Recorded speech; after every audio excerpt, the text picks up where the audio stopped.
भगवान श्री कृष्ण जी के सिरदर्द की कहानी।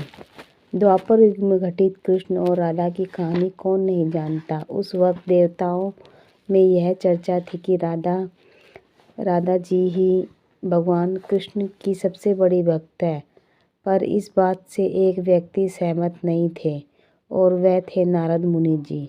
वह अपने आप को ही भगवान कृष्ण का सबसे बड़ा भक्त मानते थे। पर देवताओं में राधा रानी के विषय में चर्चा सुनकर उन्हें जलन महसूस होने लगी थी। नारद मुनि जी के स्वभाव से भगवान कृष्ण की अच्छी तरह अवगत थे।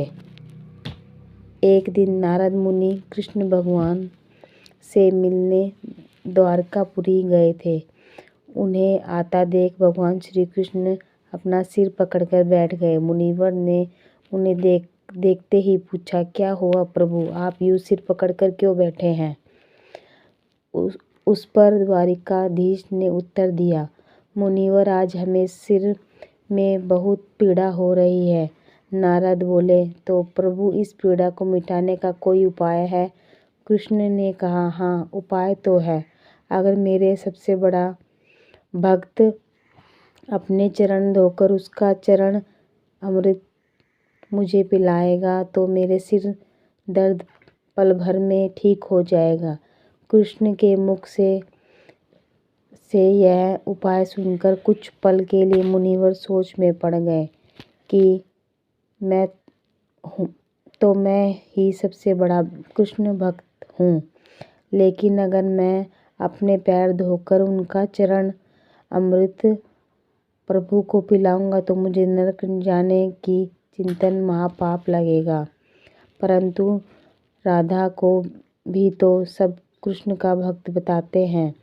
इतना सोचने के बाद भगवान कृष्ण से आज्ञा लेकर नारद मुनि जी तुरंत राधा रानी के महल में जा पहुँचे और उन्हें प्रभु के सिर में हो रही पीड़ा एवं उसके उपाय के बारे में सुनाया। वह सुनकर राधा रानी ने एक क्षण का भी विलंब न करते हुए अपने चरण धोकर उनका अमृत एक कटोरी में नारद मुनि के हाथ में लाकर दिया और कहा, मुनिवर, मैं नहीं जानती कि मैं भगवान कृष्ण की कितनी बड़ी भक्त हूँ, पर मैं उनके अपने ईश्वर आराध्या को पीड़ा में नहीं देख सकती।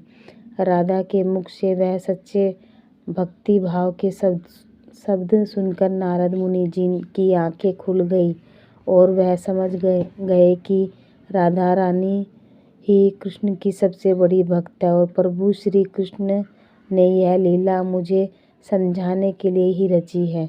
राधे राधे।